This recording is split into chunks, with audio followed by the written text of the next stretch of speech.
মূল বিষয় হল যে আমি বিগত সময়ত আপোনালোকে জানে যে উপ নিৰ্বাচনৰ পিছত আমাৰ বিৰোধীৰ মাজত যিটো একতা এটালে ভাঙোন আহিছিল সেই একতা কেনেকৈ আমি পুনৰ আগবঢ়াই লৈ যাব পাৰোঁ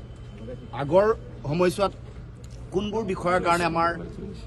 মতভেদ হ'ল বা আমি আমাৰ যিটো ঐক্যবদ্ধতা বিৰোধী এইটো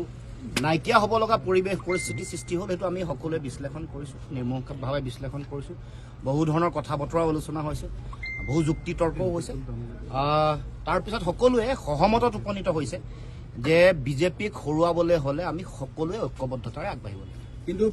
যুক্তি তৰ্কৰ মাজতে প্ৰতিপক্ষলৈ খঙত ওলাই গৈছে অগ্নিশৰ্মা হৈ মই নাথাকো ইয়াত নাথাকো কৈ গৈছে ভিতৰত আচলতে কি হৈছিলে আৰে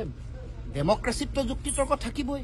এজন সাংসদ এনেকে ওলাই গৈছে বৈঠকৰ তেওঁতো ব্যক্তিগত কাৰণত গৈছে বুলি কৈছে একো ব্যক্তিগত বুলি কোৱা নাই কৈছে মই ইয়াত নাথাকো এনেকে থাকিম নেকি মোৰ দলক এনেকে ক'লে এনেকে কৈ ওলাই গৈছে আমাৰ কেমেৰাত আছে কাহিনীটো কি হৈছে গতিকে চব আলোচনা থাকিব তৰ্ক বিতৰ্ক থাকিব ডিবেট থাকিব তাৰ মাজত সিদ্ধান্ত এইটোতো বিজেপি নহয় যে তেওঁলোকে ইম্প'জ কৰি দিয়া ধৰণৰ হ'ব আমি সকলো দলৰ ডেমক্ৰেটিক মাইণ্ডছেট আছে গতিকে যুক্তি তৰ্ক প্ৰবল যুক্তি তৰ্ক হৈছে আৰু মই ভাবোঁ এইটোৱে ডেমক্ৰেচিৰ সৌন্দৰ্য এইটো ভাল পাব লাগে আপোনালোকে কিয় বেয়া পাইছে উকিলে থাকক মই নাথাকো এনেকে কৈছে উকিলে থাকক নাই সেইবোৰতো থাকিবই আবেগ যুক্তি তৰ্ক খং তাৰ মাজত শেষত সিদ্ধান্তটো কি হ'ল এইটো প্ৰথমে আপোনালোকে সুধি লওক সিদ্ধান্ত এইটোৱে যে পৰৱৰ্তী দিনসমূহত আমি ঐক্যবদ্ধভাৱে আগবাঢ়িম